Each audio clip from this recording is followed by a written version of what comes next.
ALP और technician के basic trade का प्रीवियस ईयर का आज 5वां क्लास है। प्रत्येक दिन की तरह आज भी हम लोग 10 क्वेश्चन करेंगे। तो आइए देखते हैं क्वेश्चन नंबर 1। न्यूट्रॉन पर आवेश होता है। देखिए एटम में, नोट कर लीजिएगा बाबू, एटम में 3 मौलिक कण होता है। एक होता है इलेक्ट्रॉन, दूसरा होता है प्रोटॉन और तीसरा होता है न्यूट्रॉन। इलेक्ट्रॉन पर निगेटिव चार्ज और प्रोटॉन पर पॉजिटिव चार्ज और न्यूट्रॉन पर कोई चार्ज नहीं होता है, मतलब इसको हम लोग उदासीन कहेंगे। क्या कहेंगे? उदासीन कहेंगे और अंग्रेजी में न्यूट्रल कहेंगे। तो इस क्वेश्चन के अनुसार हमारा हो जाएगा न तो आंसर ए होगा न बी होगा, आवेशहीन। आवेशहीन को ही उदासीन कहते हैं। आंसर क्या हो जाएगा? सी हो जाएगा। और एक बात और याद रखिए बाबू, अगर कोई चार्ज एटम है, मतलब जो एटम पर चार्ज आ जाता है, जिस एटम पर आवेश उत्पन्न हो जाती है, उसको हम लोग आयन कहते हैं। क्या कहते हैं बाबू? आयन। मतलब आवेशित परमाणु को परमाणु नहीं कहेंगे बल्कि आयन कहेंगे। चलिए अब देखते हैं क्वेश्चन नंबर 2। किसी खोखले चालक के अंदर विद्युतीय क्षेत्र की तीव्रता, बहुत इंपॉर्टेंट है, कई बार पूछा गया है। देखिए कोई भी खोखला की या ऐसा स्फेरिकल का बात होगा, गोला शेप में कहीं भी ऐसा बात आप लोग को हो, तो सीधे याद रखिएगा इस कंडीशन में आप तीव्रता जो है आप शून्य मारिएगा। तीव्रता शून्य मारिएगा और तीव्रता शून्य नहीं होगा, समझ गए? तीव्रता ही शून्य नहीं होता है, बल्कि गोलीय पिंड हो, जैसे खास करके पृथ्वी की बात करें अगर हम लोग, पृथ्वी गोलीय पिंड है ना इसे, तब पृथ्वी का केंद्र में जो होगा, पृथ्वी का केंद्र में जीरो जो होता है, सॉरी जी जो होता है वो जीरो होता है, याद रखिएगा। मतलब कोई भी स्फेरिकल का सेंटर के बात अगर पूछा जाए तो हमेशा जीरो याद रखिएगा। यह आपका बहुत अच्छा ट्रिक्स है। देखते हैं क्वेश्चन नंबर 3। निम्न में से चालक का मात्रक होता है। देखिए सबसे पहले बात आप लोग को समझना है बाबू, चालक का इन्वर्स होता है प्रतिरोध। क्या होता है? प्रतिरोध होता है। मतलब चालक और प्रतिरोध एक दूसरे के उल्टा होते हैं। तो प्रतिरोध का मात्रक, चालक का मात्रक अगर निकालने की बात किया जाए तो फिर इसका मात्रक हो जाएगा 1/ओम हो जाएगा। मतलब कह सकते हैं प्रति ओम। क्या कह सकते हैं? प्रति ओम कहेंगे। तो प्रति ओम को ही हम लोग कहते हैं सीमेन। क्या कहते हैं? प्रति ओम को ही हम लोग क्या कहते हैं? सीमेन कहते हैं या साइमन कहते हैं, जो आंसर सी में दिया गया है। तो क्वेश्चन नंबर 3 का आंसर क्या हो जाएगा? सी हो जाएगा। सी साइमन। और साइमन को याद रखिएगा प्रति ओम भी कह सकते हैं, मिस्टेक ना करिएगा कभी भूल के भी, समझ गए? चलिए क्वेश्चन नंबर 4 देखिए, वास्तविक रूप से पृथ्वी की धारिता क्या होगी? देखिए धारिता, धारिता जो वर्ड है, धारिता वर्ड का संबंध है आयतन से। कैसे है? आयतन से। लेकिन यहाँ इलेक्ट्रिक वॉल्यूम की बात हो रही है, तो पृथ्वी बहुत बड़ा शेप है, इसका धारिता अनंत होगा। धारिता क्या होगा?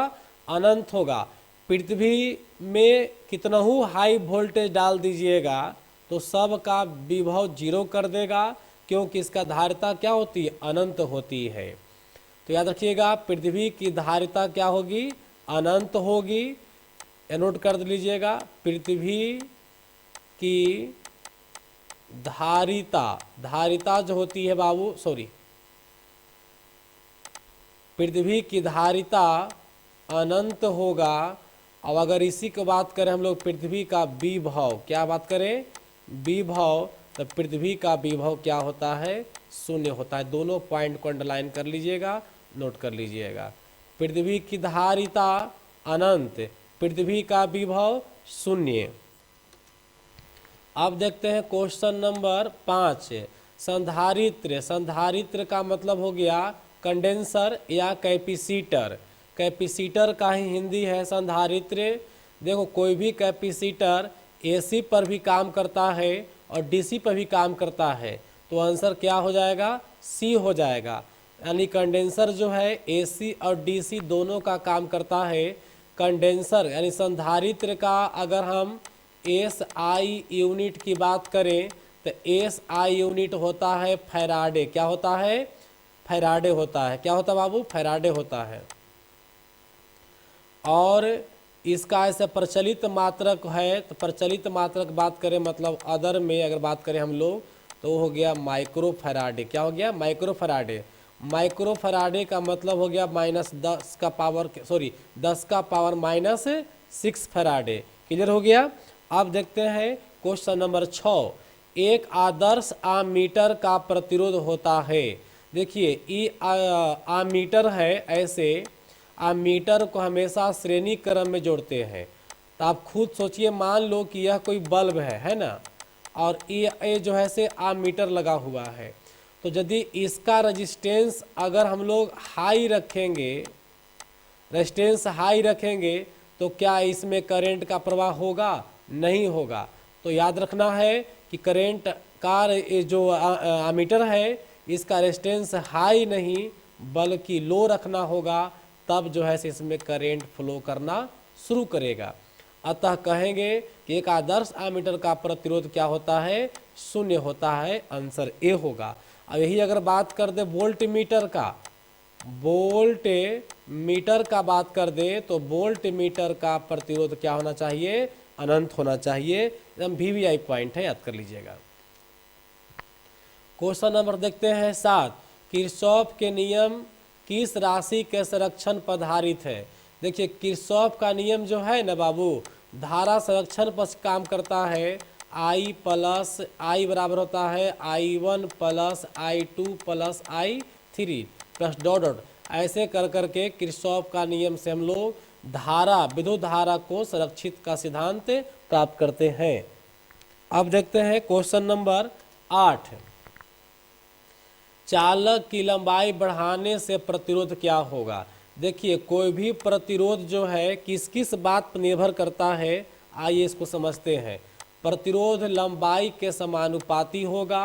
प्रतिरोध है अनुप्रस्थ काट का एरिया का उल्टा होगा।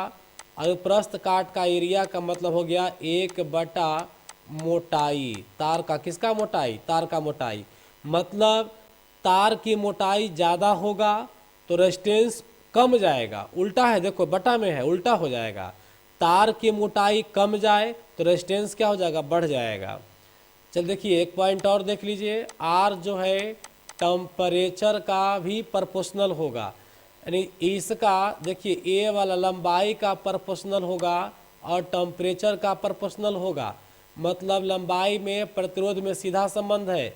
लंबाई बढ़ाइएगा, लंबाई को अगर प्लस करिएगा तो रेजिस्टेंस भी प्लस हो जाएगा। टेम्परेचर से भी प्रतिरोध का सीधा संबंध है, इसको भी प्लस कीजिएगा, बढ़ाइएगा तो ये भी प्लस होकर बढ़ जाएगा। समझ गए। लेकिन एरिया से यानी तार के मोटाई से प्रतिरोध का संबंध क्या है, उल्टा है। तो चलिए देखते हैं क्वेश्चन। लंबाई बढ़ाने से, तो लंबाई बढ़ाने से लंबाई बढ़ेगा तो प्रतिरोध भी क्या हो जाएगा, बढ़ जाएगा। आंसर क्या हो जाएगा, बिहार हो जाएगा। अब देखते हैं क्वेश्चन नंबर 9। चालक का विशिष्ट प्रतिरोध निर्भर करता है। देखिए विशिष्ट प्रतिरोध का मतलब हुआ ना बाबू कि न इसका मतलब है लंबाई से, न मतलब है टेम्परेचर से, न मतलब है एरिया से, किसी से मतलब नहीं है। मतलब है नेचर से। मतलब किसे है, नेचर से, nature of matter, nature of matter से, पदार्थ की प्रकृति पर। मतलब अगर पदार्थ में बात करें हम, एक लोहा की बात करें, एक सिल्वर की बात करें, तो सिल्वर जो है गुड कंडक्टर होगा। सिल्वर कैसा होगा, गुड कंडक्टर होगा। और जबकि ये जो है अच्छा कंडक्टर नहीं होगा, बैड नहीं है बट नॉर्मल कंडक्टर होगा। कैसा होगा, लोहा नॉर्मल होगा और चांदी कैसा होगा, गुड होगा। चाहे लंबाई जो भी हो, तार की मोटाई जो भी हो, तार की मोटाई जो भी हो, टेम्परेचर जो भी हो, लंबाई जो भी हो, सब को इन गौर किया जाए, तब जो है से पदार्थ की जो बनावट है उस पर डिपेंड करेगा विशिष्ट प्रतिरोध, specific resistance. That means answer मारेंगे ए, चालक की बनावट पर यानी पदार्थ पर। अब देखते हैं क्वेश्चन नंबर 10। धारिता एक राशि है। आप लोग पिछले क्लास में बताए थे कि इलेक्ट्रिसिटी का अधिकांश राशियाँ, लाइट चैप्टर का अधिकांश राशियाँ, ऊष्मा चैप्टर का अधिकांश राशियाँ, कार्य ऊर्जा शक्ति की चैप्टर की राशियाँ, अधिकांशतः राशियाँ क्या होगी? अदिश होगी। तो धारिता क्या होगा? एक अदिश राशि होगा। धारिता का मतलब वही कैपेसिटी, इलेक्ट्रिसिटी कैपेसिटेंस होगा अंग्रेजी में इसका। चलो, तो आज का क्लास पूरा हुआ, फिर मिलेंगे हम लोग अगले क्लास में।